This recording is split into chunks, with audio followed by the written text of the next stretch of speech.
Hey guys, welcome back to the channel in my next review in the On Wax review series. Now I know it's been a minute since I've done one of these, but today I really wanted to get on here and talk about this album, even though it came out a few weeks ago, which of course is CHROMAKOPIA by Tyler, the Creator, the 8th studio album by the rapper.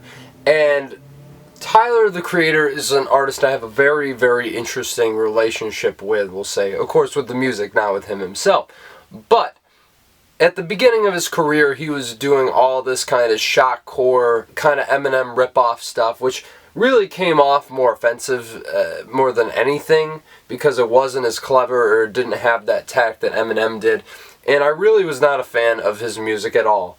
But once you got to Flower Boy, he really flourished into such an introspective artist. I mean, the career turn that he took is probably one of the craziest I've ever seen from any artist. And then you get Igor in 2019, which, oh my goodness, that album had such a profound impact on my life when I finally heard it a few years ago. And I knew from that instant, I'm like, this is a great, great artist. And one of the most interesting voices we have in hip-hop today. And I certainly think, you know, him kind of turning inward has given us some of the most interesting work the genre has had to offer in the past few years.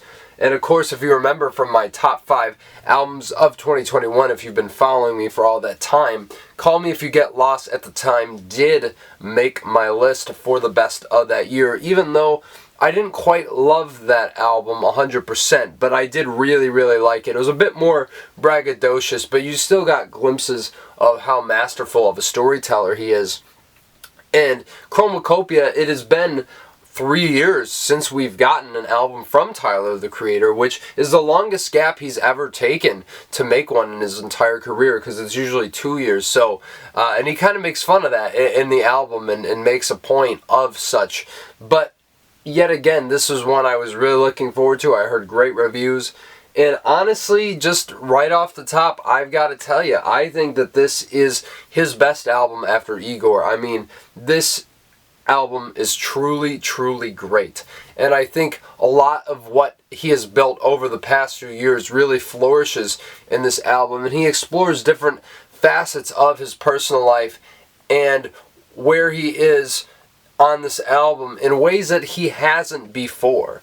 And I really, really love that about CHROMAKOPIA. I mean, you see with the album cover and everything, he has like this mask on and he creates this persona of Saint Chroma, who is sort of like the facade that he is presenting. Even though Tyler, the Creator, is an artist who's always been 100% authentically himself. When you see him in interviews, he makes no fronts about who he is. And I think this definitely shines through on this album more than anything, because he addresses it head on. Even though he is a very authentic person, he has a lot of stuff that he still has to come to terms with in his personal life, where he's going, what his future is going to be, especially now in his 30s, trying to contemplate what his life is going to look like, especially compared to a lot of his contemporaries who have already settled down. And this album delves into all these ideas and topics so beautifully. And I honestly really don't think there's a weak track on this album. Now, I'm not going to say I love every song on this album, and I'll get into that, but man, this was really quite an interesting turn, and I am so here for it. And Saint Chroma starts this album in a very distinct and memorable way, with a very propulsive stomping beat to kick this whole entire album off, and of course the gospel-esque vocals that come in on the hook on the song. And this is yet again when he's really talking about breaking down like the facade that he has up. And I really do think that this song is very, very strong, but I can't say I quite love it because some of the vocals are very, very whispered, and it's kind of hard to understand them at some points in time. So not my favorite track on this album by any means, but definitely a good way to kick us off into what is in store on the rest of this record.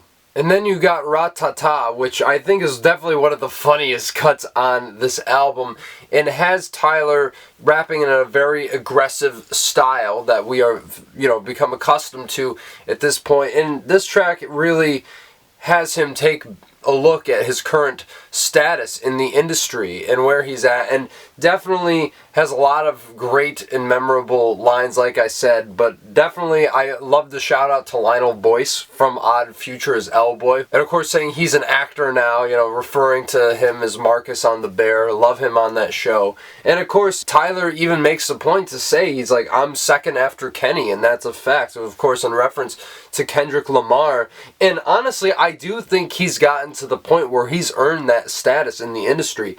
Everybody knows Tyler the Creator, and almost everybody who listens to him loves his music. So I really do appreciate the kind of look on this track, even though it's not necessarily one of my favorites lyrically on this entire album.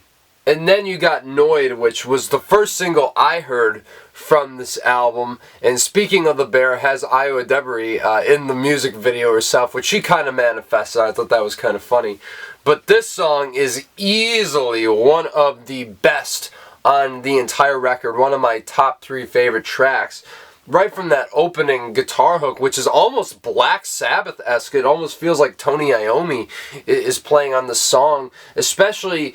What I love too about the instrumentals on this is, you know, once he gets into the verse, you hear like this synth kind of like constantly raising in pitch, adding to the constant paranoia that is, you know, riddled over this entire song, where he's kind of looking at the isolation that all his fame has caused him. You know, someone's keeping watch on me and like looking all around, trying to make sure that there's nobody there to, you know, kind of take advantage of him or even hurt him. Of course, I think he references Pop Smoke's house getting robbed and him getting murdered. So, you know, there's a lot on his mind here on this track.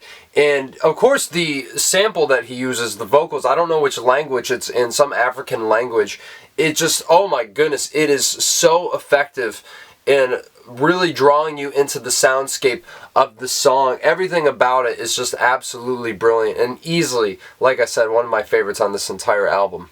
And then we get to Darlin' I, another great track on this album, and he kind of pitches his voice in a Camille kind of way like Prince did on Sign of the Times to sing a very beautiful and soulful ballad about non-monogamy, and really kind of reflects his state in his life where he doesn't want to settle down. He doesn't want to confine his partners to a constrictive relationship, because in his mind he's all about the music. And I think the line where he says, "So I'll be lonely with my Grammys when all is said and done," really is very indicative of his headspace and where he's at. And I think it's probably one of the most insightful lyrics on this whole album as to who Tyler the Creator is both as an artist and a person. I really, really do love this song. And I haven't mentioned yet, but I love the fact that his mother, Benita Smith, comes into all these, you know, tracks with, you know, kind of advice,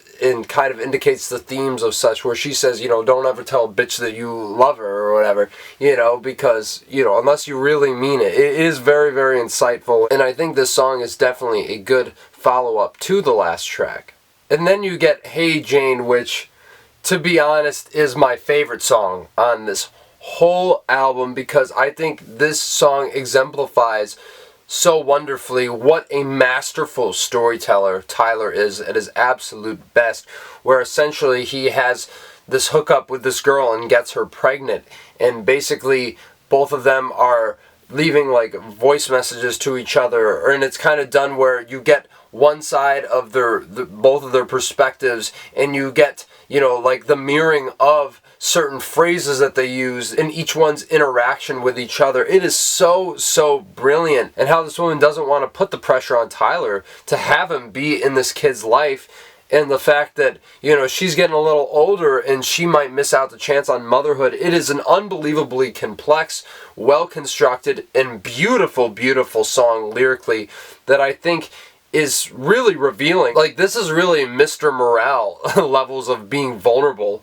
on record and revealing these details. I mean, I have to assume that this does come from a very personal place in his life, and I think, you know, especially what he says about the line where he says, fuck that about having, you know, the father's name for the child, because I think it says a lot to where Tyler is, whose dad is not in his life, as is this girl.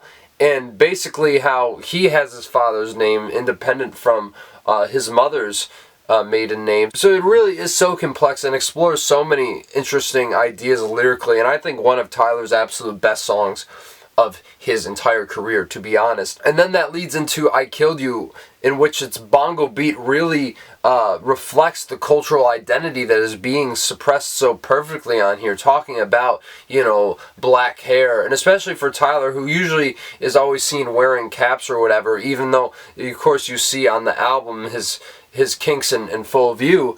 I love how the song definitely lyrically, you know, uses a lot of double entendre when it comes to kinks, when it comes to, you know, this idea that he's talking about, what he's trying to suppress, but also how that is a metaphor for a relationship. It's really, really a good song. Not one of my favorites on the album by any means. Maybe musically speaking it doesn't draw me in as some of the other ones, but it's definitely one I really respect nonetheless. And then that leads to Judge Judy, which, oh my goodness, is one of the absolute, yet again, another one of my top 3 tracks on this album with Noid and Hey Jane. I mean, my goodness, the chord progression on here is just unreal. I do not know how Tyler has gotten to this point musically, considering what came before, but the shimmering synths just going all over the place with Childish Gambino soulfully crooning in the background sets this backdrop to another amazing piece of storytelling about this girl, yet again another one Tyler's hooking up with, who, you know, they kind of get into all their kinks and stuff, and, you know, there's some weird lines like about like having a foot fetish, of course, you know, something Tyler's been very vocal about, and some think that some of the lines may be cringy, but come on, I mean, it is hard to deny the power of the story, especially when you get to the second half of the song where the other girl's talking about how she's about to die from brain cancer of all things, and how the fact that Tyler didn't judge Judy really gave her a lot of appreciation for him as a partner and the time they spent together. I mean, my goodness, I really did not expect that song and Hey Jane to be on this album, and I was just dumbfounded when I heard these songs. But my goodness, musically, lyrically, this one is just an absolute, yet again, masterful tale on this record, and one of Tyler's strongest songs, I would say. And then you get Sticky, which is kind of a song about being true to yourself, kind of underneath all this kind of braggadocious sort of rapping on here, and very kind of clever with its wordplay, I think. But this one lyrically doesn't do a whole lot for me, but I really do appreciate it by the back half of the song. And, of course, I mean, that's the thing, like, the messages here are always present and always effective, and I think that's definitely the case with this. And I think the themes of this song lead so perfectly into Take Off Your Mask, which I really absolutely love the piano on here. The flourishes throughout this entire song, really just unbelievable playing, and I don't know if it's Tyler doing it himself, but if it is, I am just beyond impressed by his skills as a musician. I mean, yet again, every single album he continues to surprise more and more as to how adept he is in that capacity. But I really love lyrically this song, how it's talking about, you know, all these different people who are putting on this front, like this, you know, middle class white guy who eventually, you know, gets face tats and becomes a gangster, or the gay preacher who suppresses himself because he feels like God hates him, a mother going through postpartum depression, and then of course Tyler turning the mirror back on himself in such a really profound way. I absolutely love how the themes of this album really come to head on this song in particular, and build in a way that feels very cohesive yet so disparate, in exploring all these different facets of Tyler's emotional state. And yeah, this song definitely is one of the best cuts on the record. And then we get Tomorrow, which is sort of a deeper exploration of Tyler looking at his current single status as opposed to some of his contemporaries that already settled down and had children, and how he's kind of content with being, you know, maybe that rich uncle in the corner with all his cars and everything. And I think that this song definitely really helps flesh out what he's going through even more, like I've said this whole time. But the guitar solo at the end of the song in conjunction with the synth is just absolutely divine. Another amazing musical moment on this record where the lyrics combine to create something greater than the sum of its parts, I would say. And then Thought I Was Dead, I think, is a very interesting track, kind of talking about how long he's been gone, sort of what I was alluding to earlier about that break in album cycles. I think there are some really great lines on here though, like when he says, "I got too much drive, I'm a terabyte." That definitely had me chuckling, but I did feel the hook on the song was very repetitive, so it definitely is probably one of my least favorite, if not my least favorite song on this album. But even then, you know, I respect what he's saying, and I definitely think it's obviously more than worth a listen. And then you get Like Him, which, oh my goodness, is such another introspective exploration into Tyler kind of like looking for his father figure who was never there, and kind of looking at, you know, all the features that he might have that's similar and how he's chasing a ghost. And my goodness, the explosive choir that comes onto the chorus here really elevates an already great song to a whole other level. It is just absolutely an amazing achievement from a sonic standpoint and lyrically speaking. And then of course the anecdotes from Tyler's mother on how his father wanted to be a part of his life, but it was her choice to have him absent, and how she is sorry for that. It's like, these are things that are just so revealing in the most surprising and profound ways, and I absolutely love this track all across the board. And then you get Balloon with this very jumpy synth line that draws you right into the song and easily is the best part about this track. And you get a verse from Doechii here who's kind of rapping about her and Tyler being bisexual. So it's kind of an interesting track in regards to what they're talking about. It's definitely one of the lyrically less intriguing cuts to me on this entire thing, but that's the thing, there's still so much to admire about it. But once you get to I Hope You Find Your Way Home, with the very laid back and seductive groove that slowly builds with yet again another amazing synth line, it really does kind of bring Tyler's journey of self-discovery and authenticity to full force here. And of course, bookending the whole album with Bonita Smith coming in and telling Tyler how proud she is of him, and, you know, kind of him finding his place and kind of being like, yeah, I'm that bitch. It is just such a great track to end such a phenomenal and cohesive record on. I really do think, once again, this is going to be hard to top as one of my favorite albums of the year, and definitely a career watermark for Tyler. Even though you could say that it is very similar to Igor, you could definitely say tracks like Judge Judy are definitely something that would fit right in on that record, right? But yet again, Igor's so great that it's not really a complaint from me, and I do think what is impressive about this album is the lyrical scope that he explores in ways that he hasn't before, while still staying true to that sound, that R&B hip-hop fusion that works so well for him. And I really do think that he is one of the best of his generation, one of the best in the hip-hop game today. So I really, really loved CHROMAKOPIA, and I'm going to give it an 8.5 out of 10.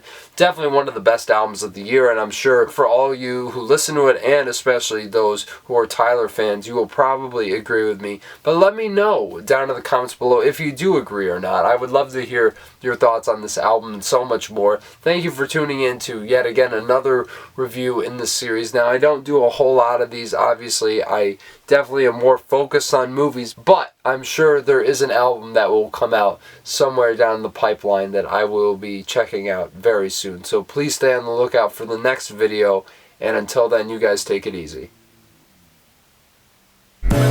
Someone's keeping